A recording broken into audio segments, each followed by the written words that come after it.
This is the In Focus podcast from The Hindu.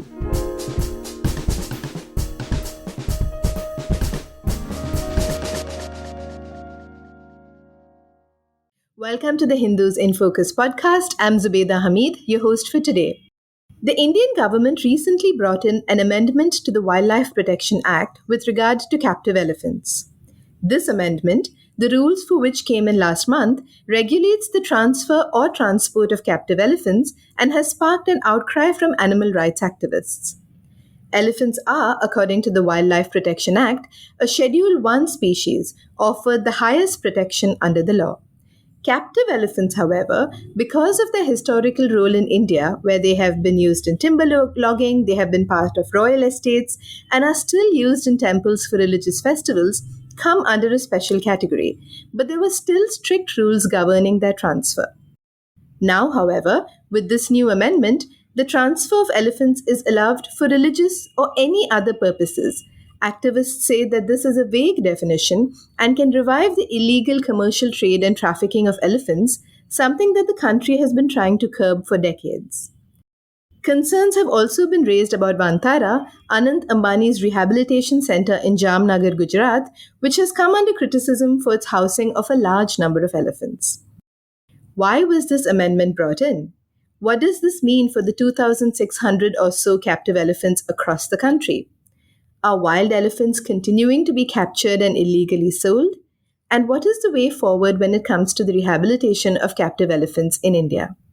We delve into these questions and more with Alok Hisarwala, a lawyer, a researcher, and founder of the Center for Research and Animal Rights based in Goa. Good morning and welcome to the Hindus in Focus podcast, Alok. Good morning, Zubeda. Thank you for having me here. Alok, could you explain the captive elephant transfer or transport rules 2024 to us? Why were these rules brought in and what are the concerns around them? So these rules began as a draft amendment to the Wildlife Protection Act as early as the end of 2021, where the first Wildlife Protection Amendment Bill of 2021 was introduced. It was a big pre-planned amendment to the law to upgrade the Wildlife Protection Act on many issues, but it curiously had a provision to legalize, re-permit trade in captive elephants, commercial trade in captive elephants. That was the first provision in the draft, which was tabled in the parliament. It created a huge furor and was sent to the Parliamentary Standing Committee, which at that time on environment climate change, at that time was chaired by Mr. Jairam Ramesh, which led a wide consultation process across the country.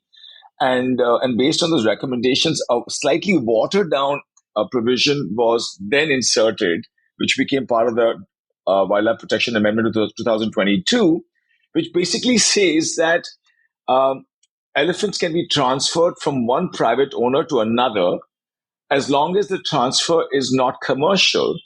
And the purpose for the transfer of ownership has to be either a religious purpose, which is and the second purpose was a more vague idea, which is just defined as any other purpose. So anything could be added to it, and so this became the final provision. Which then, the amendment essentially said that the transfers can happen under certain terms and conditions that the central government will announce. So in 2021, we had a draft bill that said allow commercial trade. In 2022, we had a watered down amendment that was finally passed that says only non-commercial transfers subject to certain conditions, which were then enacted in 2024 by these rules that we have received in March, on 14th March, the captive elephant transfer and transport rules. Now, it's kind of curious from my point of view, right? Because as somebody who studies the law on the ownership and trade of captive elephants, or the illegality of ownership and trades of captive elephants in the country and their exploitation, I find this amendment very curious because it doesn't really say anything new, because captive elephants were already allowed to be transferred from one private owner to another private owner as long as the transfer was for a non-commercial reason. So, there's a long kind of established legal history around this, and I'll touch on it briefly. But let me actually begin with that, Let me begin with that a little bit for you. So we have a very simple practice in the country, and it's a very problematic practice. And it's been happening for the last 30 to 40 years, where elephants we see in captivity in temples in South India, used for the Puram in Kerala, or also elephants we see, for example, in the Amer Fort elephant rides in Jaipur. These are the three big concentrations of captive elephants in the country outside the sphere of forest departments, which are all in private ownership. Even the elephants in temples, if you look at the papers, they belong to a private owner. Elephants that are used for Puram belong to a private owner. Elephants that are with the Guruvayur Devastam belong to a private owner. All of these elephants don't come from the pool of wild elephants in Kerala or Tamil Nadu or Karnataka. Almost all these captive elephants come from the Northeast. So this is a stated fact. So elephants in private ownership across India come from the Northeast. Why is that? Is there some animal husbandry practice in the Northeast where elephants are giving birth, captive elephants in captivity are giving birth to a whole bunch of captive elephants which are then being sent everywhere? Not at all. The Northeast has historically been a space where elephants are routinely captured from the wild as young calves and then trained into systems of captivity. It's an old traditional system. And then these elephants are traded through illegal traders or traded through traders.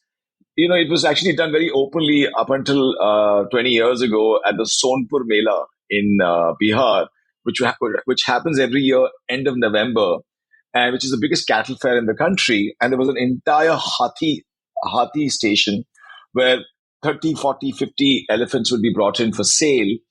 And traders would come from, South India to buy these temple elephants from traders in Bihar and UP who had bought them from elephant owners in the Northeast.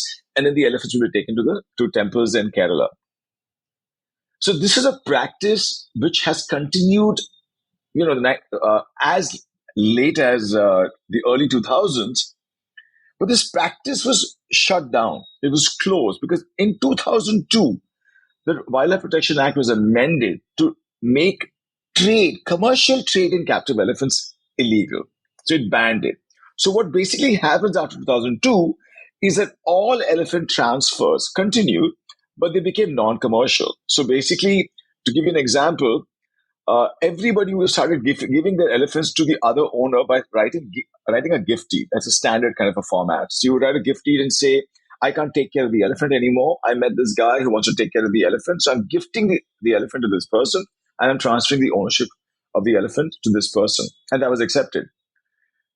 So a lot of activists conducted lots of investigations. The Wildlife Crime Control Bureau conducted an investigation, and they all found that all these non-commercial transfers of elephants were actually had just driven the commercial trade underground because nobody was freely handing over an elephant. All these elephant handovers were actually commercial transactions. So by stopping the commercial trade, we just drove the entire trade underground.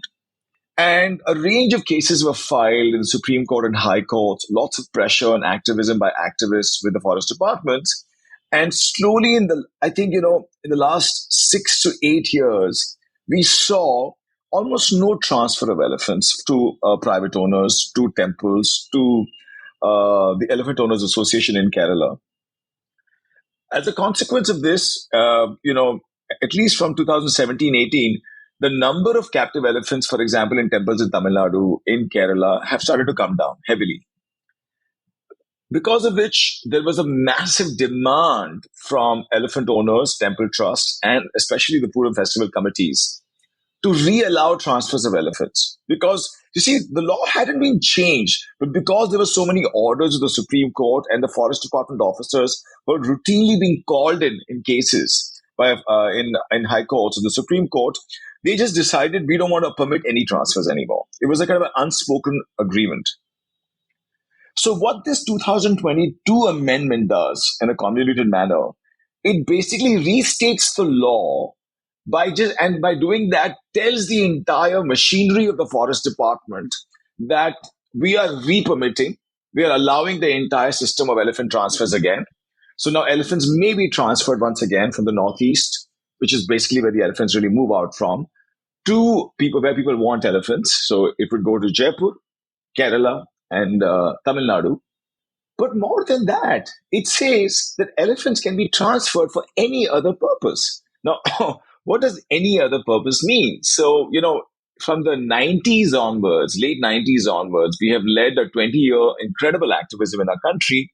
And now India is one of the first countries which has not a single circus elephant. There is not a single circus elephant in India. So, what does any other purpose mean? Our circus is going to get elephants again? We have been fighting so many cases where begging elephants are not allowed. So, for example, there's a historic practice of people would take an elephant from town to beg. Are people going to start using elephants to beg again? There are so many instances where in Goa, where I live, I led a case with the great Normal Varas, environment lawyer, to stop elephant rides in these Western Ghats with these spice farms, where we found some 12 elephants were being exploited very badly, beaten and overused, kept in a pond of water all day, where 100 tourists one by one would climb the elephant to get a trunk bath. What does any other purpose mean? Would that be allowed? So, it's a very problematic amendment because what it does is it takes us back, it rewinds the clock, it's regressive because it's very cleverly done because the government is like, you know what, we haven't really changed the law. We've just restated the existing legal position. But by doing that, they have undermined the gains of animal activism of the last 20 years, where forest departments and forest officers now have been given a fillip to go ahead and allow these transfers, because none of these transfers can happen without a jurisdictional forest officer signing on the papers. And that's the thing, right? There is a lot of babudam in this. So if an elephant has to move from Assam to Bihar, both the forest officers of Assam and Bihar have to sign these documents. And this is the key thing because everybody wants a transfer permit. The transfer permit is the key thing.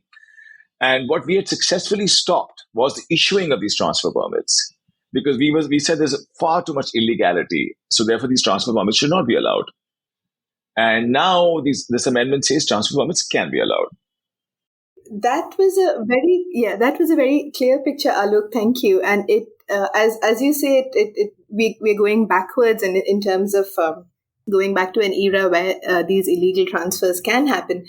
Talk to us a little bit about why the elephant alone of all wild animals is treated in this manner by the Wildlife Protection Act.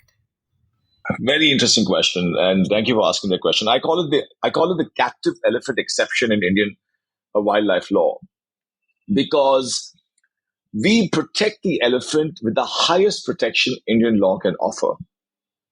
At the same time, we allow a class of elephants, and the only class of wild animals, no other wild animal is allowed to be treated like that, to be privately owned, traded, commercially used and exploited. So it's a very bizarre exception. Let me try and briefly explain to you why I think it happens. It happens because in 1972, when the Wildlife Protection Act was enacted, the Wildlife Protection Act in paper was an extremely progressive law. It had problems. It still has many problems. Every law has to evolve and get better. But the Wildlife Protection Act is a very progressive law. It banned hunting. It protected animals, wild animals in their natural habitats. So at some level, at its core, it recognized their right of freedom and autonomy and free movement. And they were and all these animals, so the most interesting thing is, but in 1972, the Wildlife Protection Act did not protect the elephant as a Schedule 1 animal. So it protected the elephant as a Schedule 2 animal. And it carried a sub-definition of captive elephants in the Act and it defined captive elephants as cattle. It's very, really interesting. But very soon, within 10 to 15 years, all of this was changed. And the elephant was protected as a species, Elephas maximus, moved to the Schedule 1, and the cattle category was removed. Okay. The reason why all of this was done is because I think in 1972, when they enacted the law, they were like, okay, you know what?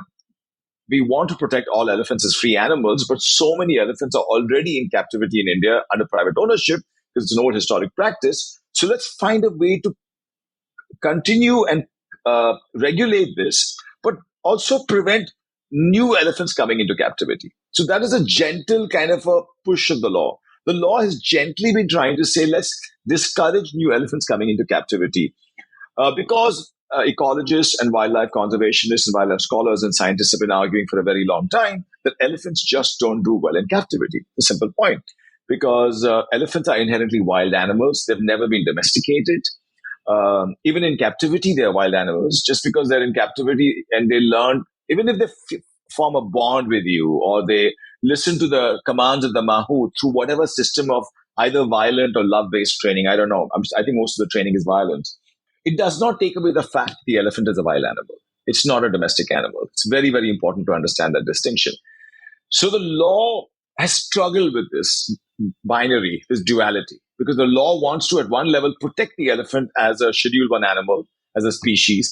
At another level, the law is trying to find, or the government is trying to find a compromise between this huge, massive cultural demand in India to have elephants in captivity for religious and cultural reasons, and the fact that so many elephants are already in captivity and that people own them. And so this is a complicated kind of a tussle through which this exception has continued and continued and continued and continued and continued.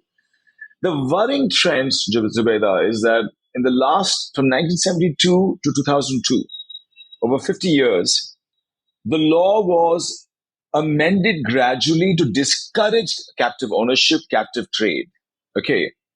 But this current amendment, that's why this current amendment is worrying, because it sort of restates the legal position and allows it say, in a way it says, let's maintain the status quo and let's make the status quo stronger and let people get elephants from owners, other owners. Now, this is a tricky point now, right? So the government says if anybody has a captive elephant they can't take care of, that person can give the captive elephant to somebody else who can take care of the elephant.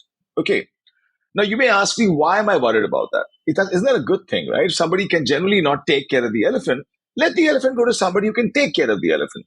Now, this is a myth, Zubaida, because the elephant is seen as a tradable commodity. It has historically been seen as a tradable commodity. It was a tradable commodity by the forest department. For example, up until the 80s and 90s, forest departments routinely sold forest camp elephants through a price list. They followed a colonial system to temples, to private owners. It was always done. It was a revenue model. So because the elephant is seen as a commodity, because private ownership of the elephant is still legally allowed, just by saying that we are allowing elephants to be transferred as a non-commercial transfer, not a commercial transfer, doesn't do enough, because the elephant will always be traded. They will find different ways of doing it, which is what we've been saying. So it's a problematic thing because, so the one thing is the elephant will be traded. The second thing is the law, now these 2024 rules that have been enacted, because I think the government actually, it's interesting. The government is actually once again trying to find a fine balance between a lot of the demands that activists are making and pushing the government at the same time. Lobbying by the elephant owner lobbies and the religious and cultural lobbies. So the compromise the government has made in the rules are the following. The government says two or three things. It says that only elephants that are in private ownership today, or on the day the rules came into force, that is 14th March 2024, only those elephants must be allowed to be transferred. That means no new elephants can come in. Okay, unless an elephant is born in captivity. Okay, but elephants are very rarely born in captivity. The rate of an elephant being born in captivity and surviving to a healthy adult life is very, very low. So, and the government recognizes that, which is why they want to make sure that the elephants that are transferred or are eligible for transfer are limited to the cutoff of whatever elephants we have today. That is exactly what the rules say, Rule 7, if you see my representation.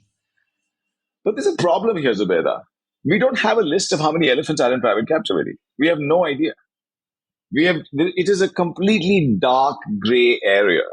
Let me give you an example. In 2014, a Bangalore-based organization called the Wildlife Rescue and Rehabilitation Center filed a writ petition in the Supreme Court asking for improved welfare of captive elephants and raised a lot of these points. And one of the things they asked the Supreme Court was to give us a clear statistic of how many elephants were there. I mean, asked the Supreme Court to direct the forest departments to give us a clear table or a figure and a list of how many elephants are in captivity in the country. The Supreme Court kept asking the Ministry of Environment and Forest to release this data. And finally, the court got frustrated and the court directed the ministry to conduct an immediate survey or a census.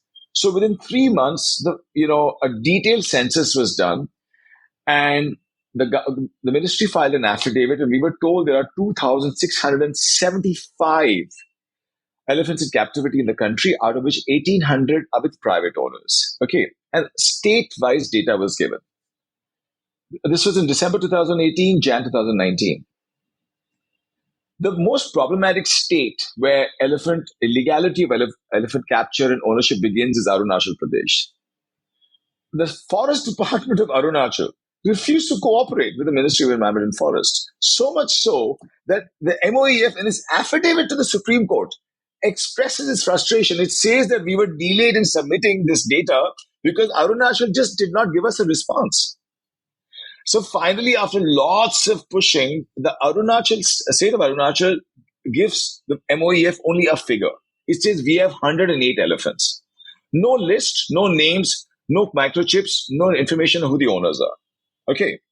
So, and that is added to the total figure of 2,675, and we have 108 includes that.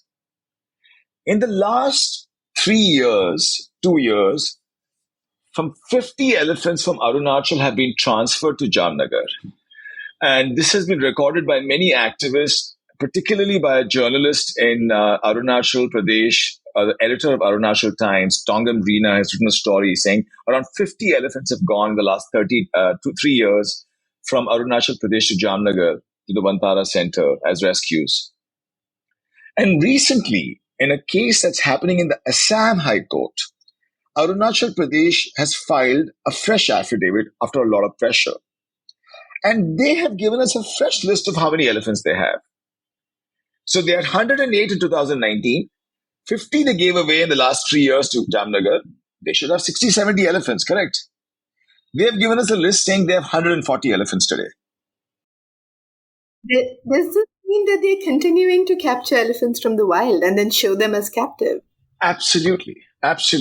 This is because this has been the historic practice. So, for example, to prevent exactly this, the Ministry of Environment and Forest in 2008 issued the Project Elephant Guidelines of 2008. The guidelines specifically said that if an elephant owner in a village tells the forest department that mere ghar mein jo hathi hai, usne bachcha paida kiya hai. So my hathi has given birth to a baby. The forest department is required to conduct a DNA verification that the child, the calf born, actually is as a maternity test with the mother that is in possession of the owners to make sure that the calf was not caught from the wild. Okay. This is a 2008 mandate. There is not a single DNA profile of any elephant that has ever been done. The 2024 rules, that's the second check and balance the government has put in. The government has said that all elephants must be genetically mapped. Okay. So it's great. So by saying that, so the first condition was that every elephant should be in ownership today. The second condition is that they should be genetically mapped. By doing that, the government is recognizing that there is a lot of illegal capture and illegal trade and regularization of illegal capture and illegal trade. So, once again, we have written to the ministry and we have said, we recognize that you're trying to strike a balance, right? Because we do have a cultural demand. We can't just completely forget it. And there are all these elephants in captivity. But you can't permit transfers until and unless we have a list, a finite database of how many elephants are there. Otherwise, what we have just seen in Arunachal will keep happening.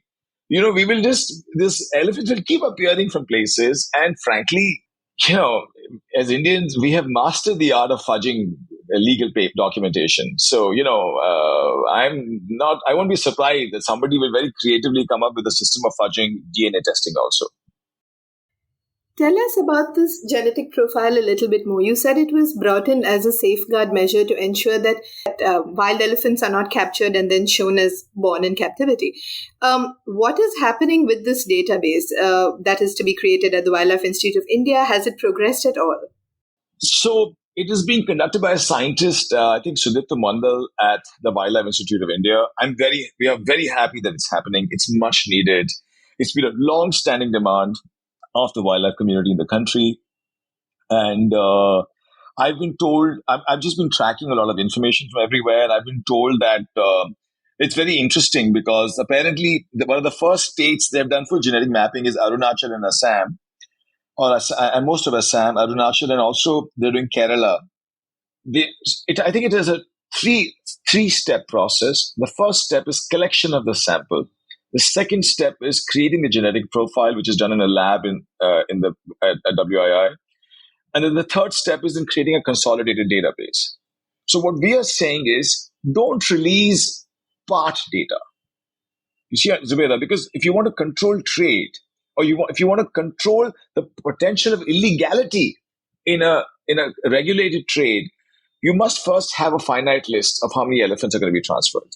So we are saying, please don't allow any transfers to happen under these new rules till we have a full list of all the elephants, because apparently it will take some time because it's a very slow process, and we only have one facility which does this genetic profiling, and I think there are close to 2,500 elephants they have to complete. So we have no timeline, we have no idea what's happening, we don't have a status report, which all should be public because in the end, it's a Schedule 1 protected animal.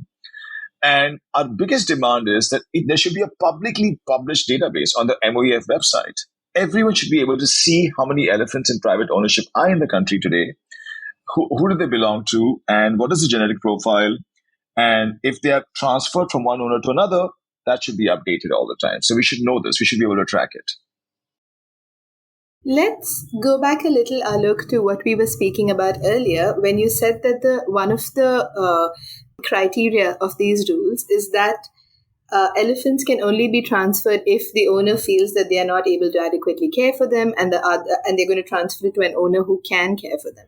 So what is the how do I put this? What should the protocol ideally be for this? How should captive elephants be maintained?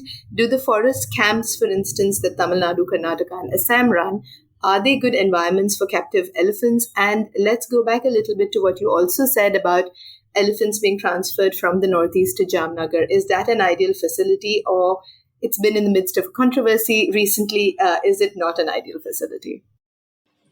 So I'll give you, there's a couple of points here. The first is the Wildlife Amendment Act of 2022, which was passed, which among other things restated the legal position of elephant transfers.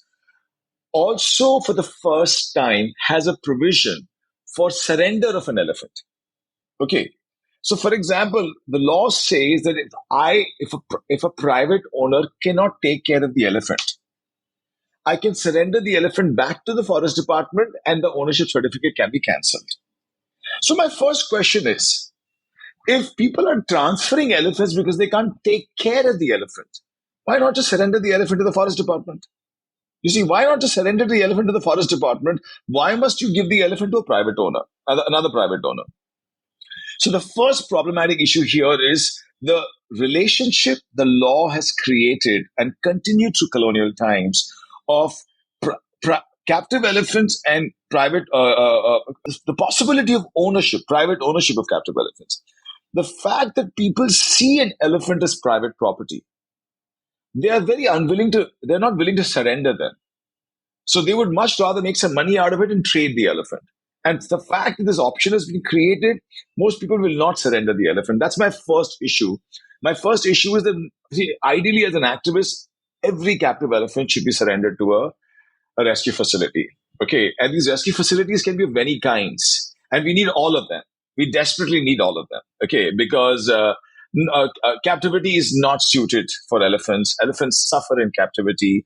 They are mistreated. They are beaten. They are tortured. The entire system of captivity is to break the spirit of the animal. And you know this. So, and we've seen this a million times, horrible cases. So, yes, every elephant should be surrendered to a rescue center. Now, there is a regime of how a captive elephant must be rescued or rehabilitated in the country. It's been designed by the Ministry of Environment and Forest and the Central Zoo Authority. They've done a lot of work on it. So there are two separate regimes. One is a regime that's called forest camps, where forest camp elephants are kept. And the second is a regime which is an elephant rescue center or elephant care facility, where elephants that have been mistreated in captivity and private ownership, who have a very different experience of life and have been away from the wild for a very long time, have to be rehabilitated. The latter, the elephants that go to elephant care facilities specifically designed for captive elephants, require a lot more care and attention. And because the forest camp elephants are often elephants that are captured from the wild because of human elephant conflict or calves were orphaned and stuff like that. And they go through a training process to become forest camp elephants. They do patrolling duties. They are used for sometimes for to mitigate human elephant conflict. They're trained as kumkis, which is a very violent training method, by the way. And they're also trained for tourist rides. So there's a lot of work that has been done on it, and it is believed that rescuing facilities for forest captive elephants must be specially designed, specially dedicated, must be scientifically different from the ones that we see as forest camp facilities. Having said that, all elephant rescue facilities must be in the natural habitats of the elephants. There is no doubt about that. Okay. Because, in the end, we want the elephant to be in its natural habitat. We want the elephant, even if it's a captive elephant that's been rehabilitated, to be able to go back and forage and walk in the wild and, find a herd and hang out with a herd, do all these natural things that the elephants in captivity just don't get to do. Having said that, the reality of our situation in our country is that we only have one, two, three, four, five dedicated captive elephant rescue facilities in the country. Let me give you their names. We have one of the oldest facilities is the Wildlife SOS facility. They have two centers, one in Mathura, the other one is in Haryana. And I've never been to it. I only heard great things about it. It's one of the oldest facilities. It's run by Karthik Satyanarayan, who's a deeply committed elephant activist and an elephant rescuer. And I'm sure, it's extremely expensive. It has huge challenges and they do their best. And I'm sure, and from what I hear from lots of people, it's at full capacity all the time. And then there is a fantastic new facility that the Karnataka Forest Department set up outside of Bangalore, which has rescued a lot of temple elephants from Karnataka. And again, it's at full capacity. We have a facility that I've seen in MR Palyam outside of Trichy by the Tamil Nadu Forest Department, a dedicated facility for captive elephants who are rescued from temples, different from all the forest camp facilities in Tamil Nadu. Once again, it's always at overcapacity and they're always struggling. For example, I have a case I filed in the Madras High Court for an elephant to be rescued and rehabilitated. And I know that that elephant is not going to go right now because the forest department facility doesn't have space for her. So in such a situation, the Vantara facility in Jamnagar is, it's a huge facility. It has lots of captive elephants. They take excellent care of captive elephants. I've personally gone and seen it. Even though I'm deeply disturbed by the fact that they have taken so many elephants from the Northeast who did not need rescuing, I think. So, because Vantara has space for taking more elephants for rescue, elephant activists on the ground, because they have nowhere else to send an elephant. We are very happy to send the elephant to a facility that can take good care of them because the elephants are suffering. But in an ideal situation, it would be fantastic if organizations like the Reliance Foundation works with forest departments in the country and upgrades so many forest camp facilities to create parallel dedicated captive elephant facilities for them. Because, for example, recently 2 elephants from ISKCON in Calcutta, an elephant in ISKCON temple outside of Calcutta in West Bengal, killed this mahout. The temple trust got really scared and the elephants had to be rehabilitated somewhere. Now, the elephants are being sent from West Bengal to Jamnagar. And the World Animal Protection has written a very interesting statement saying that why can't we use this as an opportunity to work with the West Bengal Forest Department to create a dedicated facility for these elephants in West Bengal? It need not be a forest camp. Okay, they're not saying forest camp, and I agree with them. But let's work with the department and create a new facility. That's how new facilities start. I mean, the Karnataka facility started because two elephants were rescued by an organization, and it pushed the forest department to start thinking on those lines. The Mathura facility started because Karthik had rescued some elephants, and it pushed the forest department to think on those lines. The Tamil Nadu facility was started because the department was pushed. So I think we have to do that. We must create more facilities in natural habitats. So I'm not saying anything against Vantara. I mean, if there's nothing else there, people are sending elephants to Vantara, which is fine, and they take excellent care of elephants. But I would like to see more rescue facilities, ideally in natural habitats of elephants. I'm just going to ask you two quick questions. One is that, do you think that the provisions in the new rules, which are so vague as to tell us that captive elephants can now be ownership can now be transferred for religious or any other purpose, is going to reignite all of those old illegal trading networks that we had and that we had managed to stop?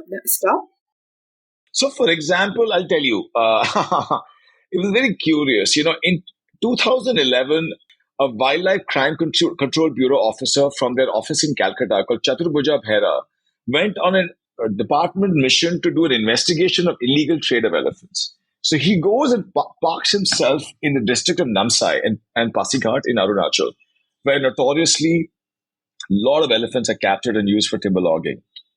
And he discovers that so many elephants are being issued ownership certificates to a resident of Pasighat and Namsai called Jacob Koshi. Okay, so what is this Malayali Syrian Christian man doing sitting in the deep forest of Arunachal, showing himself as a resident of the village and taking ownership certificates of these elephants, who are then finding themselves immediately to the north, to Kerala? So the illegal trade of captive elephants is deeply entrenched by a network of traders.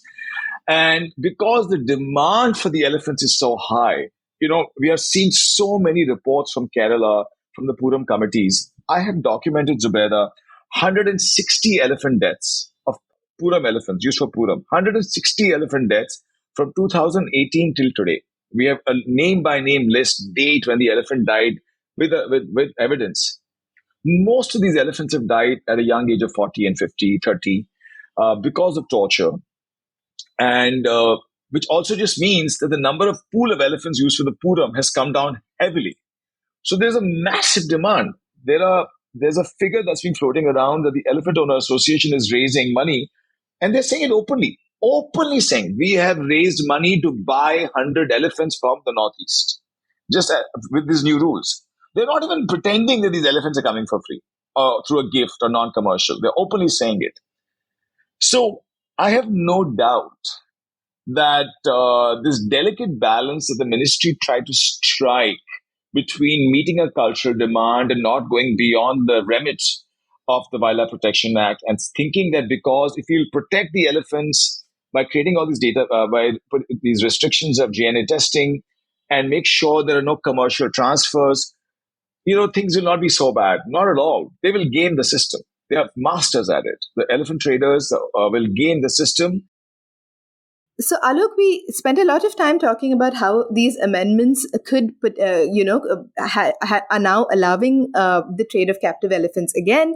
And do you think, and do our activists concerned that all of the illegal networks that were stopped for 50 years could reawaken again? So, Zubaida, I'm going to try and keep it short this time. So, yes, the answer is in the affirmative, that a big yes. We are very concerned that the illegal networks of elephants, of capture and trade of elephants, will be reactivated. Let me give you a quick example. In 2019, 2020, the Kerala Forest Department, based on many complaints, raided. Actually, this is what had happened. A very famous elephant owner of Kerala called K. Shaji gave a YouTube video, and he basically, had a fully talked about how he has so many elephants, and if anybody wants an elephant, he can organize an elephant. And Why are people saying there are no elephants? I have so many elephants in my backyard. So he basically uh, got carried away on a YouTube interview, and it led to a massive raid by the Kerala Forest Department of his lands and properties, and they found many elephants tied up in his backyard. He went absconding, and it was a 6-month chase, after which K. Shaji was found in right at the beginning of COVID, around March 2022, hiding in New Bombay, from Kerala to New Bombay. And K. Shaji was a chilling reminder for us that while we don't hear or see so much about illegal elephant trade, it still happens. It's super underground, and the supply demand equations are still very much alive. So our fear is that, and the other proof we have why illegal networks of trade will begin is that I personally believe that the the 2022 amendment, to the extent that it re-permits transfer of elephants, and these 2024 rules um, are a product of massive lobbying by the Kerala Elephant Owners Association with the Ministry of Environment and Forest. They have lobbied for a very long time with the ministry to re-permit elephant transfers because they're frustrated the elephants are not coming. So now the thing is, the minute you start something like this, as I said, the change of hands of the elephant will always be commercial, and because commercial transactions cannot be allowed, it'll all be illegal and underhanded. Which also means there will be no regulation over elephant pricing. I'm not saying there should be a regulated transfer of elephants in a commercial manner either. But all I'm trying to say is that there are so many problems with this process, because it assumes that there is a supply. There are all these elephants available, so through animal husbandry, that all these elephants are captive born, that they are legally acquired in the first place.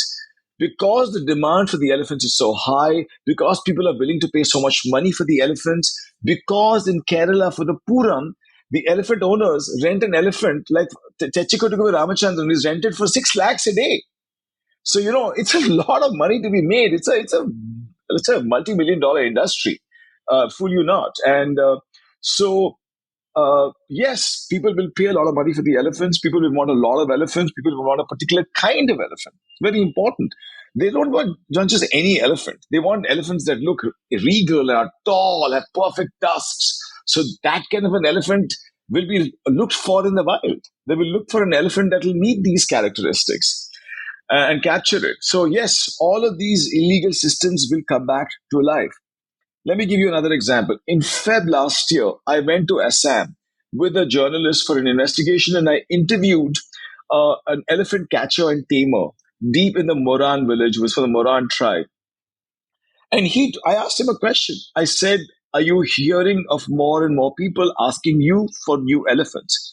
And he told me, he said, "The law has been changed, and suddenly lots of people are coming to me saying, 'Get ready, keep a supply of elephants ready. We want new elephants.'" So, this the illegal capture, illegal training, illegal trade of elephants, which will lead to their tremendous exploitation. And it's, once an elephant comes into private ownership and comes in the hands of private owners in the south or wherever, in the north or in Bihar, they're banished for life. They're banished for life. These elephants, because they're a tradable commodity, the idea is there's a rule, the thumb rule in elephant ownership, that the elephant must pay for itself. This is the other very problematic idea. There is no duty of care. So the elephant owners believe the elephant costs so much money, he has to work for his keep. So look at this now, this diabolic kind of system we've created. So these elephant owners from the Northeast are saying, we can't take care of the elephant, so we are giving the elephant to somebody who can take care of the elephant. That person acquires the elephant and says, "Oh, you know what? Elephant upkeep is very expensive. For me to upkeep the elephant has to work. It has to work for its money, its food. So the elephant will be made to work." So basically, in many ways, this delicate balance that the state is trying to strike, according to me, is an impossible balance to strike. It's just impossible, because elephant captivity is so deeply entrenched with culture, but also a commercial value attached to both the price of the elephant and the use of the elephant. So it's a very complicated kind of marriage between culture, private law of ownership, and commercial exploitation. So, and all these three things work in tandem to create the problem that we see in elephant captivity, which is not going to go away with this amendment. It's only going to become much worse. So quickly towards our last question, Alok, what do you think what do you think our future path needs to look like? One, as you pointed out, is there is a huge cultural demand for elephants. Do we need to perhaps move away from a situation where we demand elephants for religious processes? And second, is there what do we finally do with captive elephants? As you told us, there are private and government-run facilities for their rehabilitation, but is there any possibility of their being rewilded again? Has this been attempted anywhere and has it worked? Once again, great questions, Zubeda. I mean, so my first point is that I'll make a couple of quick points. The first point I want to make is that as activists, we have to have a very clear demand and a very clear united voice, and we need to think through a lot of things. We can't attack culture. Okay, it's been tried and it has failed. It doesn't work. It is counterproductive. We must understand that we come from a deeply religious cultural society. And we have to find a language that celebrates culture and encourages culture to transform itself. So instead of what the law has done, a regressive step, we need a transformative move, a transformative potential, transformative movement that says, let's celebrate culture, but make it compassionate. So let's not, so this idea of using live elephants, we need to kind of bring out a conversation that this should not happen. And it's already happening, right? So the most amazing thing has come from Kerala itself, from engineering from Kerala engineers. A group of 4 friends in Kerala, okay, one Hindu, one Muslim, one Christian, a fantastic story, come together and they've created the first set of robotic elephants in Kerala. They're incredible. The first robotic elephant was gifted to a temple in Kerala, received by a very progressive priest. I was there outside of Thrissur last year by Peter, and I saw the entire village gather with amazement. Nobody was disappointed. They were excited. The kids were excited. The elephant was moving its tail. The eyes were moving. The trunk was throwing water. It could carry the weight of people. It was fantastic. So they did a full Melam and a full Puram procession with that elephant. Now, 4 such elephants have been gifted. One in Bangalore, one in Tamil Nadu, a second one in Kerala. And more temples want robotic elephants.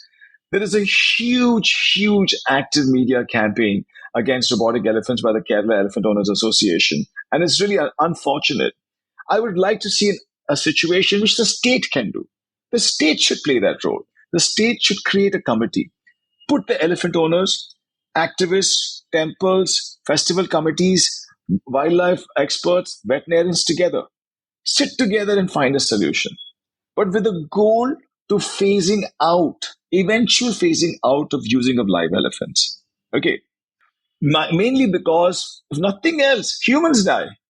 How many I have documented just from this year's Puram that started in October last year, we and my team have documented over 60 incidents where elephants have run amok across Kerala, and many mahouts have got severely injured, fatally injured, some have actually died. This is very dangerous. That's my first point. So, transformation through culture, through technology. The second point is what you rightly said, which I don't have a perfect answer for. What do you do with so many elephants in captivity?